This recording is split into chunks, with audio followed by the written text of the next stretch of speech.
Hello, good morning. So today I want to talk about dealing with loss. Dealing with loss. Loss of anything, loss of money, loss of loss of loved one, loss of opportunities, loss of the most painful part in dealing with loss is you regretting the things that you would have done that you didn't do. The things that you would have done to save the situation, but you couldn't do them. That's the most painful part. Anybody that is mourning, you if you listen to them, what they are saying is that I would have done this. Had it been I did this person wouldn't have died. If I had cared a little bit more, this person wouldn't have died. If I had listened, if I had stopped him, if I had stopped him, he wouldn't have ended up. If I had stopped him from beating me, he wouldn't have ended in prison. If I had cared more, if I had given more listening ear to him, he wouldn't have left me. If I had taken care of this person, he wouldn't have died. If I had done this, if I had done this, if I had cared more, if I had loved this person more, if I had taken him to the hospital when he told me that he was feeling somehow, he wouldn't have died. If I had done this, she wouldn't have done that. That if I didn't speak too much, the this accident wouldn't have happened. So regret is the most painful part when you lose someone or when you lose something. The regret of you not doing the things that you were supposed to have done to save the situation.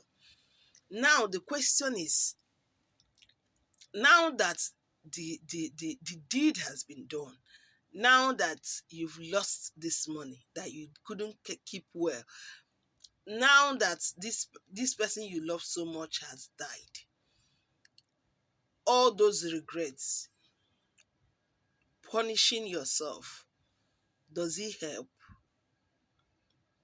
Does it help? That is why I encourage people, give it your 100%. Whenever you're dealing with something, whenever you are in a relationship, whenever, stop the reservation and give it your all. Give it your all because you are doing it for yourself. If you give something your all and when that thing didn't work out the way you plan, you will have this consolation that you tried your best, that you did what that you're supposed to do as a human being. When somebody is complaining about something, your partner is complaining about an attitude that you needed to change, try to work on it. Try to at least do something about it. If your vehicle is not working fine, try to fix it. If your child is complaining of something, try to listen to them and take action. If you feel your instinct is telling you about something, try to do something about it. Try to always do something about it. There is this consolation you get when you lose something and you knew that you gave your best. If you need to have that money put in the bank, do it. If you need to, just procrastination can it can be deadly. Do it for yourself. I'm not saying you should do it for the other person because at times you don't want to do it for the other person, but for you, for your own peace of mind. Give in your best. Give in your best in what you are doing so that if you have tried, that Bible says that if you stand, I can't remember how the Bible says that, but that it says that if you have still stand. Do all you can do. Do your best and leave the rest for God. If you have done your best, and the loss still happen, there is nothing you can do about it. There is nothing you would have done. There is nothing to regret. There is nothing to regret. The regret will be less if you have done your bit. But if you have not done your bit, that is when you regret so much. And I'm still telling you that even when you have not done your best and it still happens, there is still a place of you forgiving yourself and moving on. Forgive yourself, take correction so that it doesn't repeat itself in the next opportunity.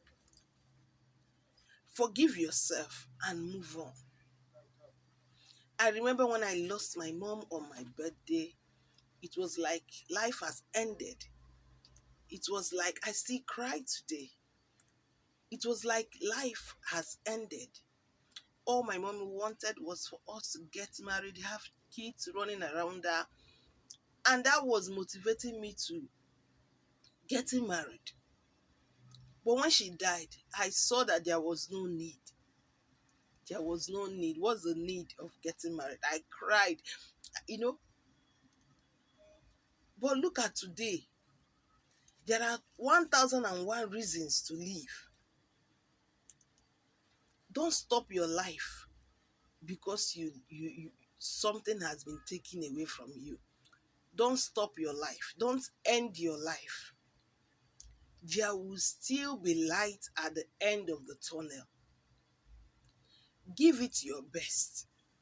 And if it doesn't work out, have your head up high and move on. We all need to be tough, because if you are not tough in this life, people you will go into depression.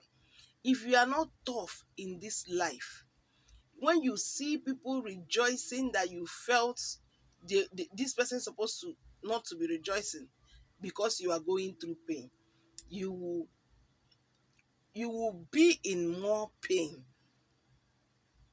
But when you are tough, you do your best when there are still ways to salvage something, when there are still opportunities to salvage something. But when the thing you have lost it, David, when he lost his son, what did he do? He removed the mourning clothes. When you've lost something, it's not meant for you to start going into depression. You have to talk yourself out of it. Life must go on. Life must go on. Say it. At times you imagine things. If this thing happen, what will I do? Know that life must go on. Life must go on. And the better you move on, the better for you. Because you've already lost something. Don't lose more. Don't lose yourself. Don't lose more money. Don't lose more. Don't lose your health. Don't lose more things. If you've already lost something, get up your pieces and move on. A living dog is better than a dead lion. You are alive. If God gives you the opportunity to still be alive, then know that there is more greater purpose. There are more greater joy to come. There are greater things to happen to you. Don't end it all. If God gives you that opportunity, move on.